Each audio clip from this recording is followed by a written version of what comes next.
Hey everybody, we're back to, welcome back, I should say, to PlayStation Live from E3. We're broadcasting live right here from the PlayStation booth at E3, and it's time to talk Star Wars Battlefront 2. I am joined by Matt Webster from Criterion Games. Hello. Welcome, Matt.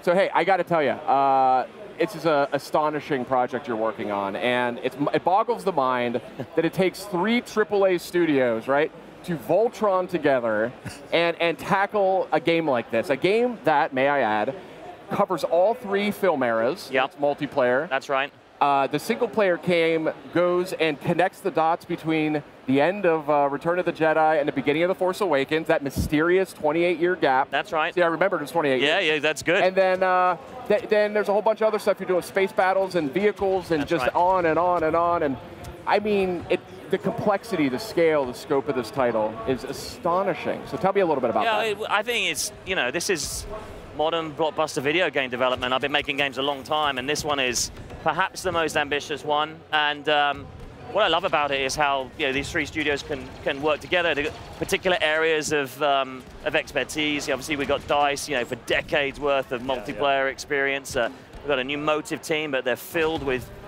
people. There's a ton of story experience, and then they're going to bring a new Star Wars. Authentic Star Wars story to us, and then obviously my home studio at Criterion, and we're around a bunch of different things, but it's about the feel, and so we'll get into more Starfighters at Gamescom, but we'll talk a little bit about it. But the feel of the Starfighters, I think you played some of it in the Galactic Assault. Yeah, Justin, why don't you talk a little bit about your take on what we played there on Pro? Well, yeah, actually, really quick, I wanted to touch on the fact that, you represent Criterion, and you have a larger role in this game now. Yeah. And I know Criterion is known for, their vehicular prowess, obviously with the Burnout games and everything. You guys are really popular for that kind of thing. How do you translate that feeling, that just raw, amazing feeling of driving a car into the outer space battles that you guys are working on for Battlefront 2? It's funny because at first look you think there wouldn't be any similarities at all, but there is, because much of the feel is what we focus on. It just happens to be around our past has been around a car. We actually did the speeder bikes in the first game, so we began to get a feel like that, and then we've been doing we've been a ton of work on this one about how you can bring that feeling of that fantasy of being in a starfighter, for example, but make it exciting. And it's the same thing, actually. Yeah. And so there's lots of transferable skills, and there's also new ones that we've learned in the process. But I imagine it probably, like, one challenge would be the fact that in a starfighter, you're going in a straight line. You can't, like, quickly whip around, and you can't, stop. Yeah, you're in 3 dimensions, and that's. But we also did, we did the X-Wing VR mission. Oh yeah, last which was year. fantastic. Yeah, that was really good. Yeah, it was great fun to make as well. So we learned an awful lot there about how to translate that into 3 dimensions and to make it accessible, so people can pick it up and have a load of fun and get excited about it. But to have that depth there, so as you play, you begin to get mastery around the controls. And and that spirit, I think, transfers through to the trooper combat as well. Oh, 100%. So perfect segue. Justin and I played this the other day on PS4 Pro, and I loved it. And like you, so there's these 4 classes now. That's something that's new, building on the foundation that the original Battlefront laid out there a few years ago. But there's 4 classes. There's a heavy, there's assault, specialist, and then officer. Yeah. And you mentioned, we had a conversation the other day where you said you're kind of an officer guy. Yeah. And the officer kind of hangs in the background, gets folks kind of clumping in on him because he can kind of boost their healing rate. Yeah, he has that rallying cry. He has a rallying cry that's really satisfying to use. He can lay turrets, and his little laser, or his blaster pistol is actually pretty powerful. So I loved what I played. I thought it had a terrific feel that really advanced on what we saw back in 2014 with the original game. Yeah, it did. I think it translates across the classes as well. I think I actually, we have the assault class, which is your regular trooper on the front line, and they're kind of then the heavy, they kind of work hand in hand together. The Heavy's a little less mobile, but just got a ton of firepower. Yeah. And then the Specialist, a bit more mid to longer range combat. Traps and sniping and all Yeah, of that. that's right. And then the Officer, as you said, that support class. And that's the fun. There's something for a different type of players. This is Star Wars, you know, and it's a broad audience. And we've got something for them. I want to point out here too. Sorry to interrupt you, but we were just seeing the clone Jump Trooper. Yeah, and so they have these, I think we're going to see a hero pop onto the scene here shortly. But what's cool is the heroes, in the other game, it was like these power-ups you would pick up. Yep. And everyone loved getting them, right? In this game, it's a more strategic choice. You earn these battle points and you choose what to spend it on. So tell us a little bit about that. You've got a tactical choice there, which is, you know, it was very straightforward. You pick up the token and you become a hero or you become a vehicle. But you know that led to some downsides there, and we wanted to broaden that out for players and make it more, you know, sort of a fantasy that more players can have during a particular round. And so everything that you do in the game is earning you battle points. Here we see. That's right. Here you go. You can see it. You can then choose to spend those battle points, you know, coming in as a vehicle. So you see the V-wing here, nice. or you can come in as one of like a special character, which bridges between the troopers that you have and then the iconic hero. Kind of like an elite trooper of sorts. Yeah, that's right. And what we have is, and it gives you that tactical choice. So, do I spend my battle points? Do I hold them? Yeah. And you know, obviously the heroes are expensive. Now and get that clone Jump Trooper. Yeah, that's right. And maybe I'll earn faster off that, or I'll save it and go for one of the heroes. Yeah. So one of the strategies that that's a good strategy. Speaking of strategy. That was my strategy right there. One strategy that I found really useful, because I'm not the best at shooters, so you know I wasn't as proficient at getting headshots and taking out a lot of guys in one life and everything. So I played as the Heavy and I pulled up that shield a lot, because the Heavy has the skill where as he takes damage, he racks up more battle points. So I would pull up that shield and still try to take pot shots at people and everything. Well, the thing I love about the Heavy is, you know, rocking into this mode and just laying down fire. It's so satisfying. And that's actually a great point, too. These classes, it's not just like the abilities are quite distinct. They're mapped to L1, R1, and then L and R1, L1 and R1 at the same time. And there's cooldowns associated with it. So it might be grenades, it might be, or thermal chargers. What are thermal detonators? Thermal detonators. I was close. And, you know, but it's also stuff like Sentry Mode for the Heavy, where you're just withering firepower for, 10, 20 seconds. But those abilities are all customizable as well. Oh, really? And that's a big change from the last game. So you have star cards for all of your troopers, your heroes, and your starfighters can all be customized with when you collect star cards. And the star cards, they have 3 base abilities for each of these troopers and each of the starfighters and the heroes. And then you can then customize and change the extent of those abilities. So there's a lot more depth within for players to collect and to really change up how they're playing with a particular trooper or a particular hero. Now, as if this game wasn't ambitious enough, I know you folks have very big plans for kind of live services. That's right, yeah. So basically, this game's going to launch in November.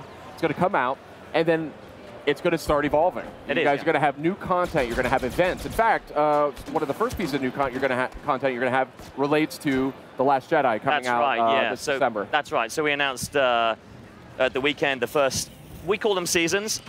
I think a season's going to be multiple weeks where we can release new content for free. We will also do other ways in which we can change up parts of the game, just to engage with players on a more frequent basis. So the really cool thing about having that free content is that obviously everyone can continue to play together. So in December we're Finn, so it's great. We got that tweet from John Boyega. Yeah. It's great to be able to give him a new Star Wars story. But so he's also going to come and get involved as one of our playable heroes alongside Captain Phasma. And then we, if you remember from the Last Jedi teaser trailer, we have the planet Crate. So we have an experience there as well, and Dakar too. So that's a really exciting way, and I think it's sort of. is a new way in which, you know, it's such a huge universe that we get to play in. It's a great way in which we can continue to evolve the game over time. I gotta say, we've been talking a lot about the multiplayer, which plays fantastic. It feels really good to play. I'm actually really excited about the single-player campaign, though, which is something that the first game didn't have. People are very excited about it. Obviously, like Sid mentioned, it bridges that gap between Return of the Jedi and The Force Awakens. And Janina, who is playing the part of Iden Versio, just looks to be bringing so much energy and charisma to that role, so much that she was able to host that segment during EA Play the other day. Yeah, it was great. And she was fantastic. Yeah, that's yeah, she's great. This is a new, this is an authentic Star Wars story, so it's fantastic. The team at Motive worked really closely with the Lucas Story Group. You know, again, very much thinking about how can we tell a story inside that time frame, you know, and it also brings a few threads together. You know, I don't know if you familiar with things like Shattered Empire, but the things that Lucas were publishing on the lead up to The Force Awakens began to feel little bits of detail in there. So it's actually great that we can take some of that one. So the Sentinel, the droid that delivers the Emperor's sort of dying wishes. You know, it's a powerful moment for us to bring that in. But yeah, and it's a fresh perspective. You know, what if, you know, when the Death Star 2 explodes, that's a catastrophic event rather than, you know, a celebration with Ewoks. How much of those story beats came from Lucas, and how many of them were just the team writing the story? How much of it was them just saying, like, let's see if Lucas will let us do this? Yeah, well I think, no, it's way more collaborative than that, actually. And, yeah, we have an awesome relationship with Lucas where we connect daily, because you have to, right? Because not only is it a beloved property, but there's also things that we need to know. You know, the game camera goes in places that the movie camera's never been. You know, we're looking at the inside of the palace here, and, well, how is it laid out, and what does it look like, and you know, what are those things. There's only so much that the movies tell you, and you need to go and work some of these things out, and that's why you have a really close collaborative relationship with that group. Across all of Lucasfilm, so it was a collaborative effort. Obviously, the team had some pretty clear ideas, and then they worked it through with the story team. Awesome, that's great. I'm super excited. I want to just on the single player front, I got a chance to see maybe about 10 minutes of that. Actually, running on PS4 Pro, if you can believe it, looked incredible. I want to say that right off the bat. I mean, it was visually spectacular, and I mean, you guys got like 5 months to go, so I mean. That's a promising sign, I'd say. But what really struck me about it was it seemed like to be a piece very early in the game, and it was Iden fending off a rebel attack. And again, that shift in perspective is very different. Iden's cracking jokes and kind of making fun of them a little bit, and the whole dramatic tension is flipped. So you sort of like you sort of look at the rebels as jerks the way it's all set up. But it was what I loved about it was the pacing. And I've had a lot of good things to say to the team about this, but it feels like a Star Wars game, like a real one. Yeah. You know, the vibe is right, the banter is right, the speed is right. You know, it was literally jumping into the cockpit of a TIE fighter, mopping up all these Resistance fighters, flying up into the docking bay of a larger Rebellion ship, and then just shredding this thing, hopping out to go on foot into a giant first-person shooter. I mean, and it was not a load time to be seen. I mean, I thought it was remarkable. So yeah, it's a fantastic job. There's a ton of variety in there. You know, the point about Iden is she's a leader of Imperial Special Forces, and it's not just awesome troopers with blasters. They're amazing starfighter pilots, as you would expect. But yeah, I think the thing that we've heard is you know, when people start blasting rebels, they kind of think, I don't know, does this? And then, you know, much how you fall in love with Vader, and Maul in particular for me is, I've got a total man crush on Maul, or even Kylo, you know. People fall in love with the bad guys in Star Wars, and so you kind of get over laying waste to the rebels pretty quickly. It's time. You know? Like in the reveal trailer, there's that one shot where it shows Luke Skywalker, and he looks over his shoulder, and he looks like a bad guy. It's kind of weird. Like, we're seeing things from the Imperial side. It feels it's a fresh perspective, and it's really exciting to be able to, you know, those things that the team there and Motive are creating there, that's now authentic Star Wars story. Fantastic. Well, I give you guys a lot of credit. It's a huge project. Try and get some sleep. Stay well hydrated and over the next 5 months while you continue finishing this title up.